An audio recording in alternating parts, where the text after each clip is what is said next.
Thank you. So, I'd like to just jump right in with it. I'm glad we're leading off with IT because it's such an important thing that affects, I think, everybody here in some capacity. And Bill, I'd like to start with a quote from you. You at one point said, and I want to start with this because I think it frames us up well, and it also name drops Alan's company, so it'll bring us both in. Said if Coca-Cola had a brand that was the equivalent of IT today, they would kill it and start again. So I'm hoping you might be able to elaborate a little bit on that in terms of, what is the perception of IT today versus the reality, and how can it improve in both respects? Sure. The perception, I think, is generally bad, right? Because there's been, technology projects are hard. They were certainly harder in the past. I think they're getting slightly easier to deliver, but people have been disappointed over many times, and it's really not necessarily the fault of technologists, but the technologists haven't stood up for themselves to make the case on why it's difficult or why they need full engagement from their customers and their users in order to deliver things. So they've taken the brunt of such of all kind of anything delayed for the past 20 years is IT's fault. And I think we need to figure out a way out of that because the partnership is degraded by this perception, and it creates shadow IT, it creates bad behavior in terms of people engaging with you in the right way in order to deliver projects. And all that is not good for anybody. I like that you use the word partnership because I think that's a way that a lot of people on the other side of it don't necessarily think of it, right? So how do you sort of encourage the idea of, look, IT is a partnership between the workers and the people behind the technology, and Alan at Coke, I'm sure you have a lot of experience with that. There's such a sprawling organization, a lot of people to work with, a lot of moving parts.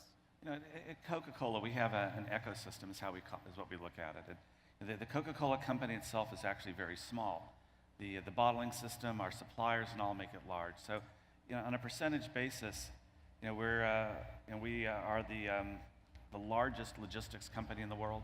We have more trucks on the road than FedEx, DHL, UPS. We are actually the size of a regional bank with about $1 billion in profit. So we're a conglomerate. It takes the system, and we have to partner with everybody, our suppliers, our internal customers, our bottlers, our external customers in order to make this work. And collaboration is really the key. You're never going to be able to pull everybody together for consensus, but if you can get to a collaborative model, then you have a good chance at making it there. So I just want to poke a little bit more at this idea of a collaborative model and these partnerships and how to foment those. Is it about getting people involved earlier in the process and having more transparency behind it? Or is it more about being clear up front, look, we need to do this, and this is what the benefit's going to be at the end? I think that it's about creating a dialogue around the problem identification, not necessarily jumping to a solution that somebody believes is the right one. And it's very much a cultural issue, more than it is a specific project-by-project issue.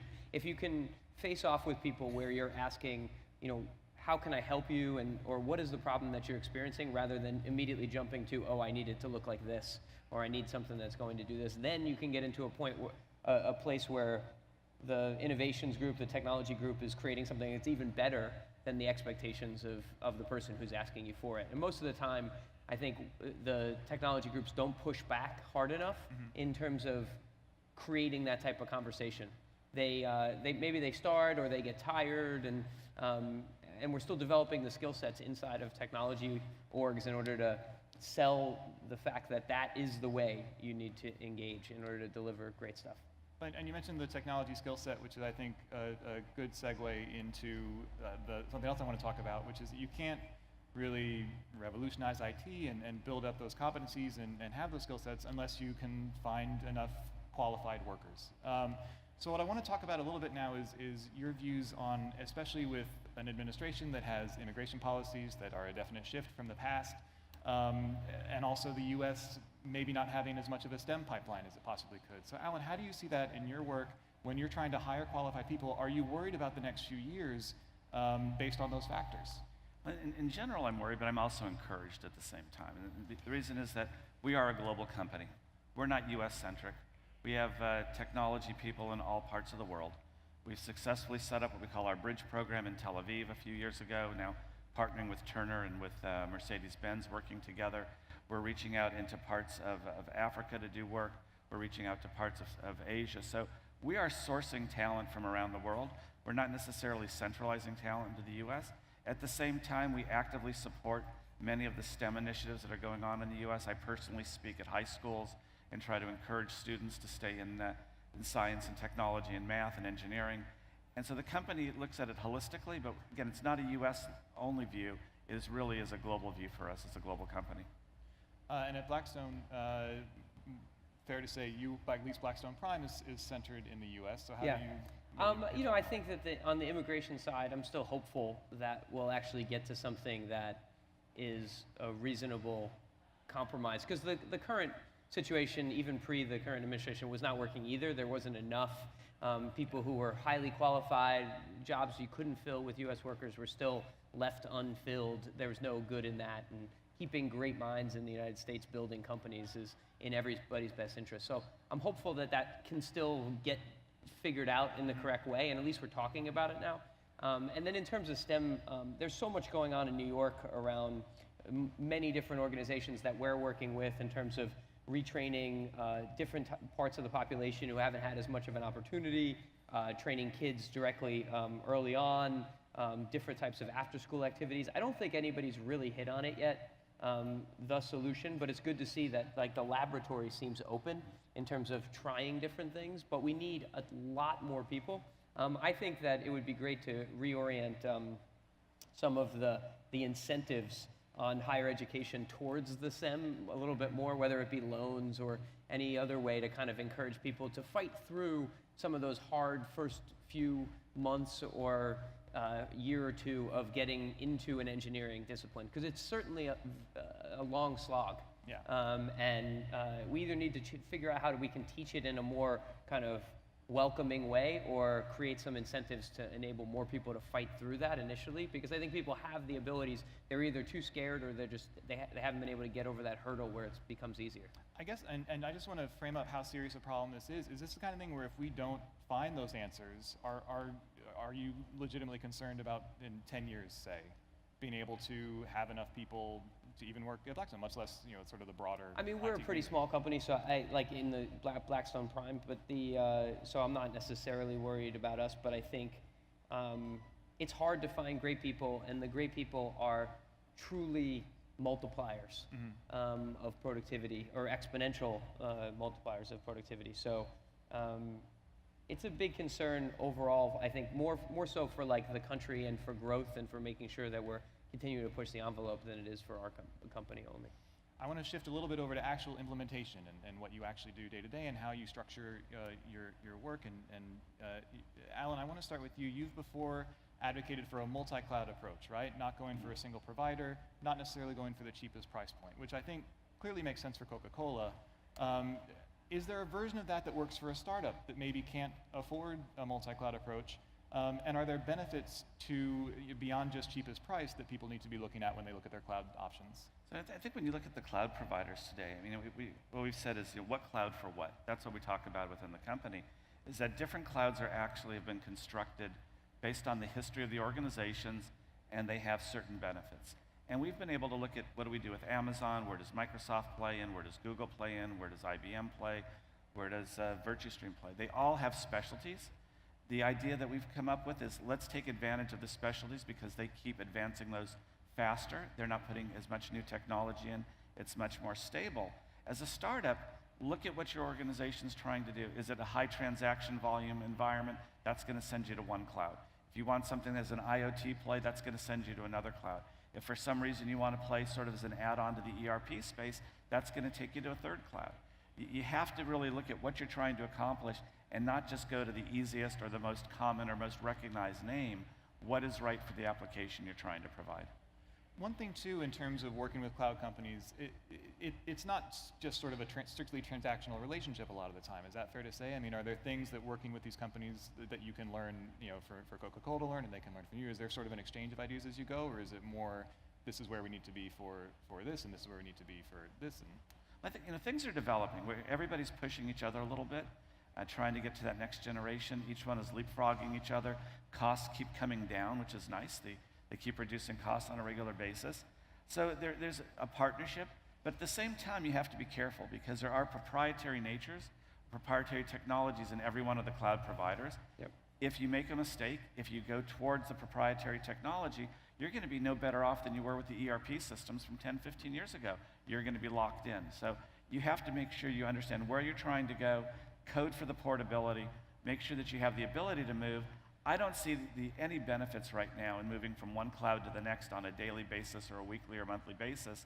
Just simply the cost of making that change and the disruption it causes internally is just too great for what the benefit would be to save a little bit of money. To add on to that, I think that the issue is, regardless of cloud specifically, or it's any of your technology, making sure that it's malleable for the future as you're designing the architecture. And too many people are interested in jumping in, taking the proprietary thing that a given cloud provider has, or just kind of, well, we'll fix it later type of an approach versus thinking through kind of what's 1, 2, 3 steps down the line that I'm going to need to react to.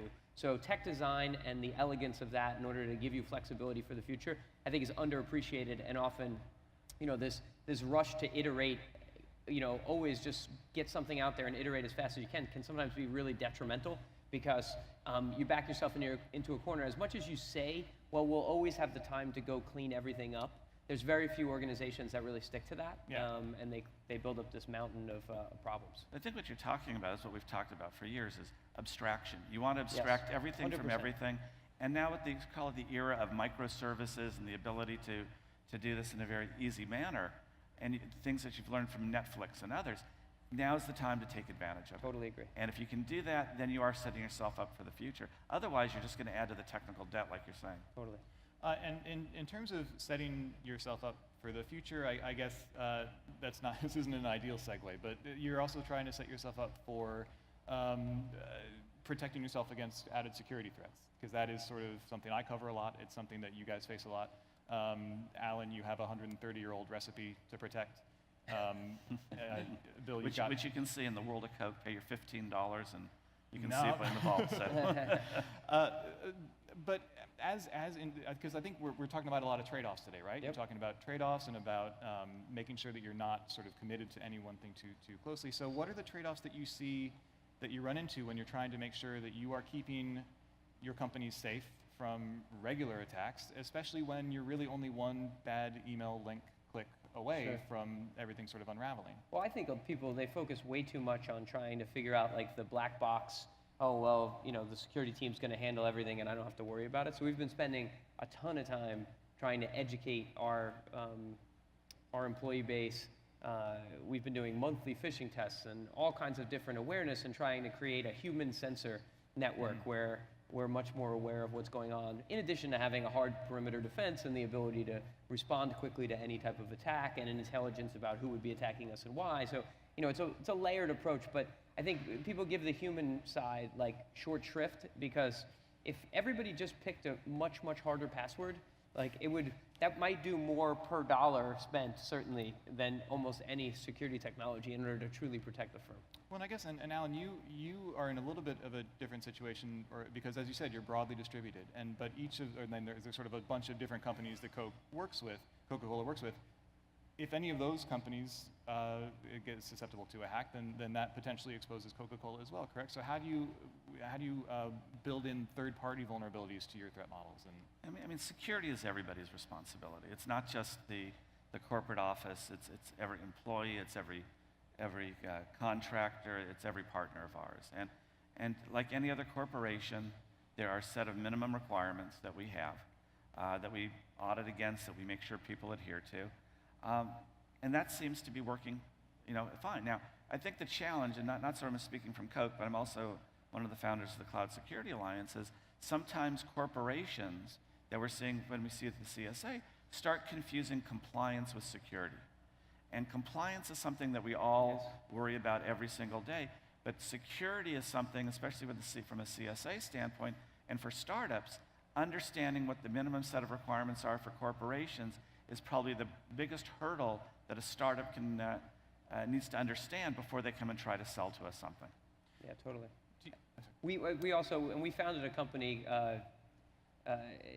to try to take vendor risk and categorize it into ratings. It's called CyberGRX, because we didn't feel like, every one of us is getting our vendors to fill out these questionnaires, and we're doing kind of the amount of diligence we can afford to do across, we have 4,000 vendors and we're tiny, Blackstone Corporate. You probably have 40,000 or 100,000 vendors, and there's no way you can possibly do a full deep dive into each of them. So I think we're trying to create kind of an alliance where, one trusted third party can do it, and we can all benefit from it, and hopefully that'll make it a little bit easier to police. I want to, this sort of gets to, I think, to the first thing we started with, which was the idea of the partnership and the idea of people accepting IT and the value that the role that it plays, because I do think when people get an alert to update their password every 3 months, when people get phishing tests every month, those are things that can sort of, they're part of sort of a larger perceived bureaucracy, I guess. And so I think it's another point at which, how do you communicate just how bad it would be if something went wrong? How do you get people to buy in, I guess? Aside from I totally appreciate this is what we do, but how do you get people to accept that and recognize that as the cost of doing business? I mean, I think cyber has been the easiest thing to get people to buy into. I mean, the events of the world have kind of made it much simpler than it was 5 years ago to get people to understand the risk. So I think the bigger change management issue is around utilizing new functionality and utilizing new apps and like really changing how they work. That continues to be the biggest challenge, far and away. I think that as technologists, I didn't realize I was going to spend most of my time trying to sell,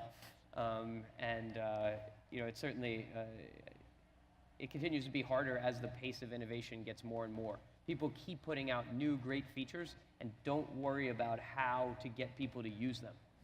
So this is like a startup-focused, entrepreneurship-focused conference, and the more I can stress, like, focus on how you're going to get your user from where they are today to point B, through your rollout of your specific technology from wherever they were before. And most people don't do that. They just assume that their solution is excellent.